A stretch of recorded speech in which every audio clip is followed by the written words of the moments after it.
नमस्कार, मैं माणिक पांचाल, आयुर्वेद का छात्र। तो आज हम एक जिस बीमारी के बारे में डिस्कस करने वाले हैं, ये आजकल हमारे दिनचर्या, हमारी चर्या के बदलने के बाद एक बहुत कहीं न कहीं कॉमन बीमारी हो चुकी है, जो बहुत से लोगों में देखने को मिलती है। यूजुअली पेशेंट बहुत कम है जो इस कंप्लेंट के बारे में हमें डायरेक्टली आकर बताते हैं, ये तो कई बार एसोसिएटेड कंप्लेंट के साथ बताते हैं। जब तक ये बीमारी बहुत पुरानी ना हो गई है, बहुत ज़्यादा तंग करने ना लग गई है, तब तक लोग यूजुअली इसे बताना कहीं न कहीं ज़रूरी नहीं समझते हैं।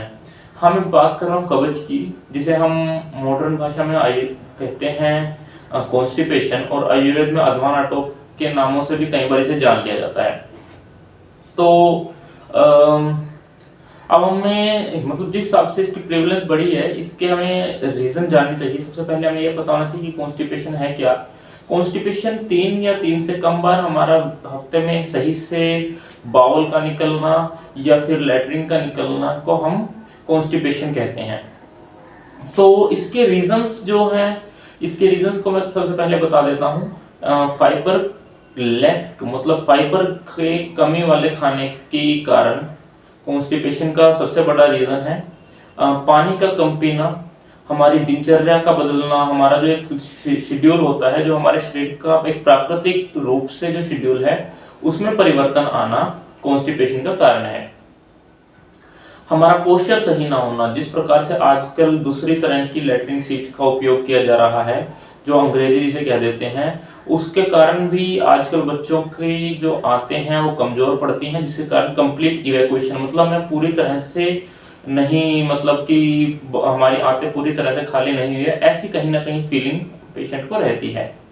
इंडियन स्टाइल टॉयलेट का यूज करना से आंतें भी मजबूत रहती हैं, ये रिसर्च ऐसा बताती है हमें। और हम देखें कि आजकल एक बहुत बड़ा इशू आ गया है फोन का। हम फोन लेकर जाते हैं, वहां पे 15-15, 20-20 मिनट, कई बार तो लोग आधा-आधा घंटा टॉयलेट में बैठे रहते हैं, फोन यूज करते रहते हैं, जिसके कारण हम जो करने जा रहे हैं वो नहीं हो रहा, बाकी सब हम वहां कर लेते हैं। एक सिगरेट स्मोकिंग के कारण भी आजकल जो है लोगों को कंप्लीट इवैक्यूएशन नहीं हो पाता है। और मैं जो देख देता हूँ कि फिजिकल एक्टिविटी का कम होना, कि वही सीडेंटरी लाइफस्टाइल तो हर बीमारी का ही आजकल कारण बनता जा रहा है। चेंज इन रूटीन भी कहीं ना कहीं कारण है कि हमारा मतलब आपकी नाइट शिफ्ट्स हैं या ऐसा कुछ है, any how change in routine, आप 11-11, 12 बजे तक सो रहे हैं, लेट उठ रहे हैं, फिर लेट खाना खा रहे हैं, तो ये सब कारण बनते हैं आपके कॉन्स्टिपेशन के। एक जो बहुत महत्वपूर्ण मैं हाईलाइट करना चाहूंगा, वो कारण है लेक्सेटिव्स का यूज करना। लेक्सेटिव्स एक क्लास ऑफ ड्रग्स है जिसका उपयोग डॉक्टर अपना दिमाग, अपनी युक्ति लगाकर करता है कि उन्हें सिर्फ उन रोगियों को दिया जाए जिनको उसकी जरूरत है। पर आजकल हमारे पास कुछ आयुर्वेदिक योग हैं, चूर्ण हैं, जिन गुटखा हैं, उनका उपयोग करते हैं, जिनमें कब्ज पुरानी होती है, लेकिन आजकल लोगों को पता लग गया है, कुछ कंपनियों ने कुछ मुनाफे के लिए उन प्रोडक्ट्स को ऐसे एडवर्टाइज कर देते हैं, तो हर कोई इसको चम्मच भरा खा लिया, अपना अगले दिन तो हो गए, हफ्ता प्रैक्टिस किया, अब हफ्ते के बाद देख रहे हैं कि वो तो उसने तो काम करना बंद कर दिया। अब क्या हुआ, आपकी कॉन्स्टिपेशन नेक्स्ट स्टेज में चली गया, वो उसका इलाज करना उतना मुश्किल होगा। तो इस और ऐसे मॉडर्न के ड्रग हैं, बहुत सारे ड्रग्स हैं, आप जिसको रूटीन में ऐसे मतलब वही कैंडी की तरह यूज कर लेते हैं, खा लिया और चलो जी काम हो गया, आज के लिए सही हो गया, पर कल के लिए वो दिक्कत बन गई। तो इस चीज पर हमें थोड़ा सोच विचार करने की जरूरत है इसके लिए, ठीक है। अब आगे चलते हैं, मैं इसका रीजन मैंने आपको बता दिया है, तो इसके मैं आपको रीजन बता देता हूँ कि क्यों होता है, मतलब इसकी पैथोलॉजी बता देता हूँ कि कैसे हो रहा है ये आपके शरीर में। मैंने कारण बता दिए हैं कि क्यों होता है, मैं बता रहा हूँ कि कैसे होता है। इसमें एक कॉमन बीमारी हो जाती है आईबीएस, रूटीन चेंज होना, फाइबर लैक खाना खाना, या फिर गलत पोस्चर या फोन चलाते हुए खाने के कारण आईबीएस नाम की एक बीमारी हो जाती है, जिसके कारण कॉन्स्टिपेशन कभी डायरिया ऐसे लगा रहता है। कई बार ये इन्फेक्शन के कारण भी हो जाता है कि इन्फेक्शन हो गई है, कई बार पेल्विक फ्लोर की आपकी मसल्स वीक हैं, आपकी आंतें इंटेस्टाइन वीक हैं, मतलब वो कंप्लीट इवैक्यूएशन नहीं कर पा रही, उनकी पेरिस्टोलिटिक मूवमेंट वीक है कि वो मल को बाहर निकाल दें, ठीक है। तो ये कुछ मतलब कारण बनते हैं जिसके कारण कब्ज होती है।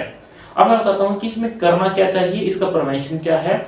इसके प्रिवेंशन में सबसे पहले तो एक बार मैं पहले आयुर्वेदिक एस्पेक्ट बता देता हूँ कि इसका आयुर्वेद क्या कहता है। आयुर्वेद के कारण वात और पित्त की वृद्धि के कारण यह रोग होता है, कब्ज होती है। इसका मैं प्रिवेंशन बता देता हूँ, फिर बाद में हम इलाज की बात करेंगे। प्रिवेंशन के लिए हमें फाइबर रिच खाना खाना है, उष्ण जल का सेवन करना है और एडिक्वेट पानी को पीना है, मतलब अराउंड 4 लीटर पानी हमें रोज पीना है। इसके बाद हम फाइबर रिच फ्रूट्स खाने चाहिए, फाइबर रिच सैलेड खाने चाहिए। और वही मैं एक आर्टिकल के अकॉर्डिंग था कि हमें सैलेड कितनी लेनी चाहिए, जितनी हमारी प्लेट है उसका आधा पोर्शन हमारी सैलेड्स होनी चाहिए। सैलेड्स में आप क्या क्या खा सकते हैं, खीरा हो गया, ककड़ियां हो गई, और फ्रूट्स आते हैं जो हमारे पास फाइबर रिच, जिनमें अच्छा फाइबर है, केला हो गया, आपका सेब हो गए, इनमें कहीं ना कहीं फाइबर की मात्रा अच्छी रहती है। संतरा, संतरे में भी अच्छी होती है फाइबर की मात्रा। तो इन फाइबर्स का सेवन करना। उष्ण जल का सुबह उठकर पीना। उष्ण जल बिल्कुल ना ज्यादा गर्म हो ना ज्यादा ठंडा हो, एक मध्यम सा हो, और बहुत ज्यादा जल भी ना पिए।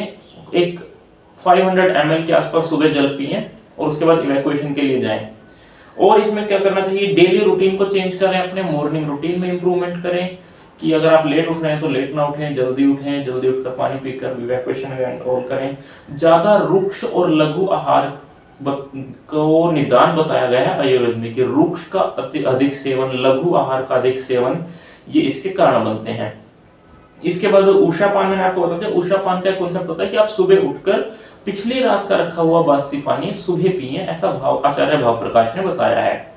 उषापान कॉन्स्टिपेशन में हेल्प करता है। इसके बाद कुछ ना करने वाली चीजें मैंने आपको पहले ही बताया है। जो चीजें मैंने पहले बताई हैं, जो कारण है, उन सभी को प्रिवेंट करना है। बट फिर भी कुछ चीजें हैं जो आजकल प्रिवलेंट हैं, जो हाईलाइटिंग है, जैसे कि फोन का इस्तेमाल करना, और वॉशरूम में जब आप जाते हैं आपको प्रेशर बन रहा है तो पहली बात तो प्रेशर को ना रोकें। जैसे ही प्रेशर बना आप टॉयलेट जाएं, अपना इवैक्यूएशन करें। दूसरी चीज, 10 मिनट से ज्यादा, 10 या मैक्सिमम 15 मिनट से ज्यादा आप वॉशरूम ना बैठे रहें कि आधा घंटा मैं वेट करूंगा कि कंप्लीटली इवैक्यूएट हो जाए, ऐसा नहीं करना है। इसके कारण बहुत ज्यादा प्रेशर अधिक लगाने के कारण बहुत सारी कॉम्प्लिकेशंस होती हैं। कॉम्प्लिकेशंस के रूप में हमें बवासीर यानी कि पाइल्स और फिस्टुला, भगंदर आदि देखने को मिलते हैं। कुछ रेड फ्लैग्स हैं जिसमें आपको इंस्टेंट डॉक्टर को दिखाने की जरूरत है कि अगर आपको ब्लड आ रहा है स्टूल में, या आपको डायबिटीज, हाइपरटेंशन, ऐसी कोई बीमारी है तो उनके लिए जरूर दिखाएं। कोई भी दवाई ऐसे ही बिना किसी की राय के ना लें, एक डॉक्टर को जरूर दिखाएं। धन्यवाद।